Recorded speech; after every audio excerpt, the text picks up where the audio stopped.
Hello, I'm Brandon Lung here with Keenan Grady from Ogden Avalanche, and this is your weekly snowpack update for the Ogden area as of Friday, January 10th, 2025. Keenan, talk to me. How's the snowpack?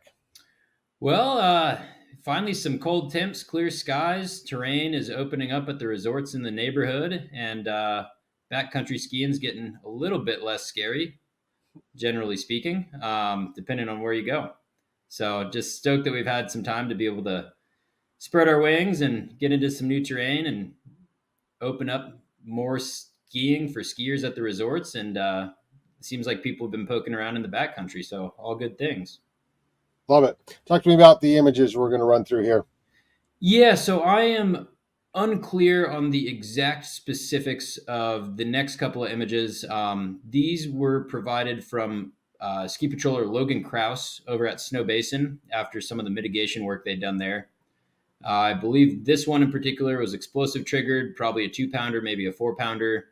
And I think that this one pulled out on the facet layer, kind of mid upper elevation, probably a twinge of northeast to it.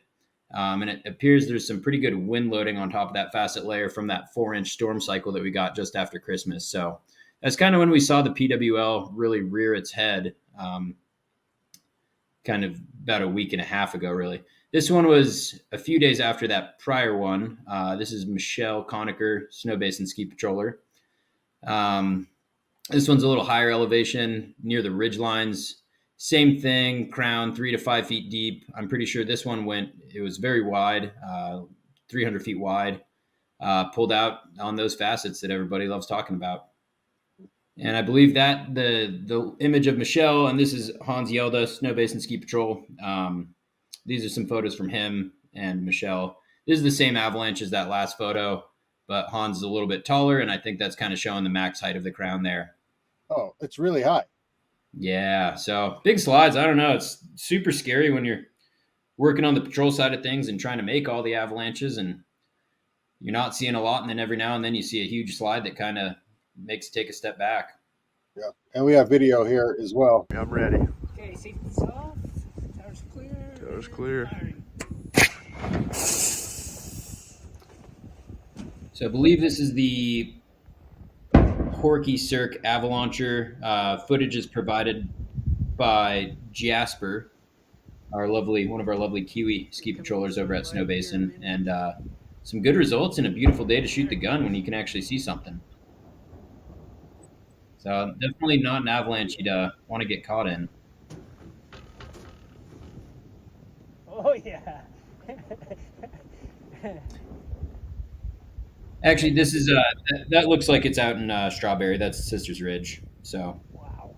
Okay. fast runners. That was a good one. That was All right, and then coming up here, we have not a lot of action on the OBS from Utah Avalanche Center. Yeah, that's right. I don't know why people haven't been necessarily posting more obs because I know people are getting out and about. But yeah, you can really see that there was a big spike there during that post-Christmas storm into the new year when we got 4 or 5 inches of water, depending on where you were. A lot of wind slabs, a lot of natural activity. But in the last week, it seems like we've been cold, clear. Things are settling out. The snowpack is centering a little bit. It's a little bit deeper in a lot of mid and upper elevations these days. So that facet layer is a little bit more insulated from being skier triggered or explosive triggered. So kind of cool to see that we're on the downswing from being in the high hazard rating to even more of a considerable or moderate rating in most zones, depending on aspect and elevation. For sure. All right, Keenan, what's the outlook for this weekend?